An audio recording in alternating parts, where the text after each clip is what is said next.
बिस्मिल्लाहिर्रहमानिर्रहीम। मर्दों के लिए आईब्रू बनवाना ये जायज़ है या नाजायज़ है? उसका जवाब ये कि अपने अबरुओं को दाएं बाएं से जो है वो कतरवा कर बाल या मुंडवा कर बारीक करना या दरमियान में से इनको साफ़ करना ये नाजायज़ है।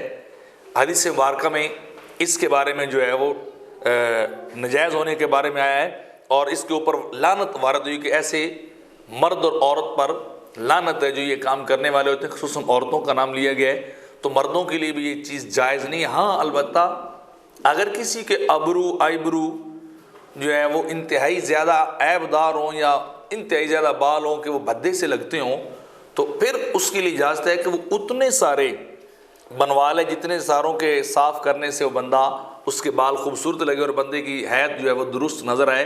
तो बग़ैर किसी ऐसी शरी उज़र के सिर्फ़ और सिर्फ खूबसूरत नज़र आने के लिए मर्द और औरत के लिए दोनों चीज़ें वो नाजायज़ हैं। दूसरी बात ये कि क्या कोई शख्स मर्द जो है वो स्याह रंग से अपने बालों को रंग सकता है? तो उसका जवाब ये कि खालिसतन स्याह रंग जो है वो मना किया गया, वो मर्दों के लिए जायज़ नहीं है। हाँ, इससे हटकर कोई भी कलर हो, जैसे मेहंदी का कलर है या कोई ब्राउन कलर के मुख्तलिफ जो है वो शेड्स होती, वो कोई एक आप लगा सकते हैं, वो चाहे कितनी देर तक ही उसका वो लगा रहे, रंग वो चढ़ा रहे, वक्त गुजरता रहे, तो ये चीज़ भी ये जायज़ है। लेकिन प्रॉपर ब्लैक कलर जो है वो नाजायज़ करार दिया गया है।